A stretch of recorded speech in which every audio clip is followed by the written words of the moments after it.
There really are too many stories to be told about women and queer people in the Indian music scene, and it's a little slow.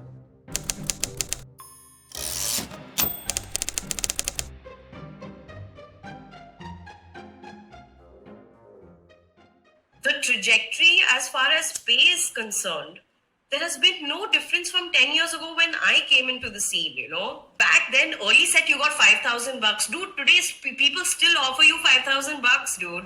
Pay disparity? I mean, I don't know. There was literally no explanation when I asked once why I'm getting paid lesser than someone else.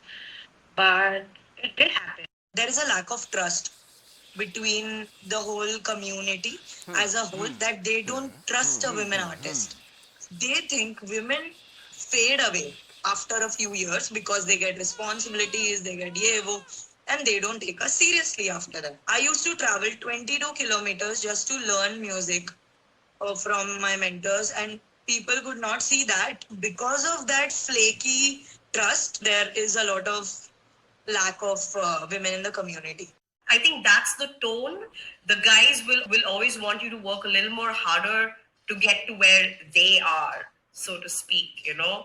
Just kind of like, okay, cool. But apart from you being a girl, what else can you do? You know, okay, you write a song, I also write a song. You play the guitar, I also play the guitar. That's the thing, right? We're so used to this garbage that like when it happens, you're just like, okay, whatever. I mean, same shit, man.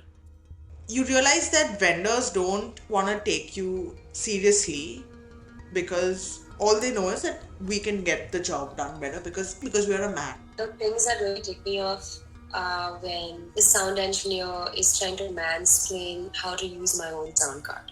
And sometimes the stage guy will come to help you set up the mic. Just because you haven't seen a female stage manager who understands what a tech rider is and what parts are necessary and what parts are not necessary doesn't mean she doesn't know it. But they assume that they know better, they know more.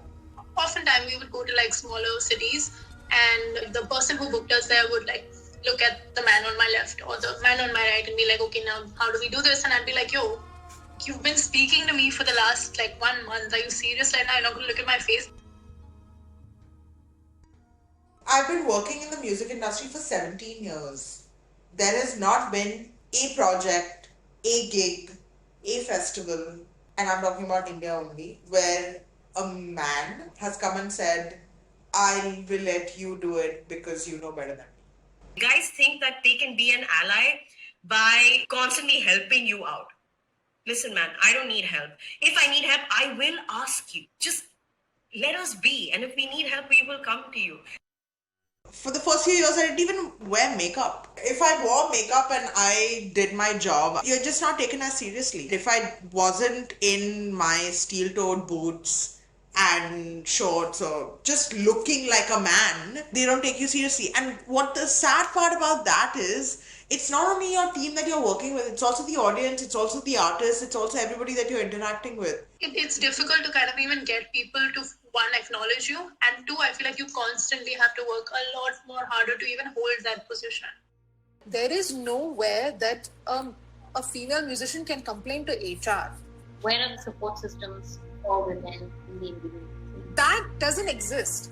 So at the end of the day, if you are having to do a late night recording session in the middle of the night of a studio with a creepy ass producer or something, then who do you complain to?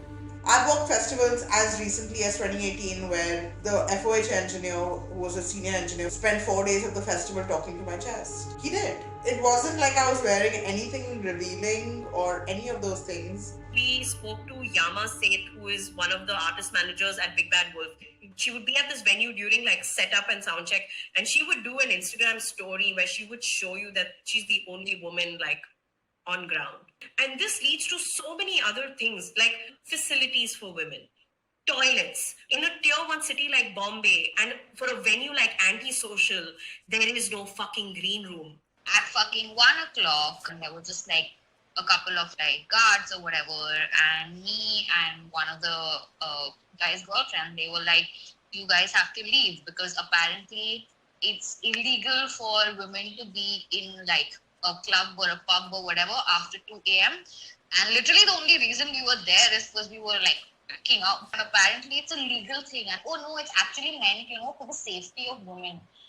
And I was like, how is putting us on the road at 2 in the morning supposed to be for our safety? There are journalists picking up on these things. I wish all of us would pick up these things more often. Because there are stories everywhere.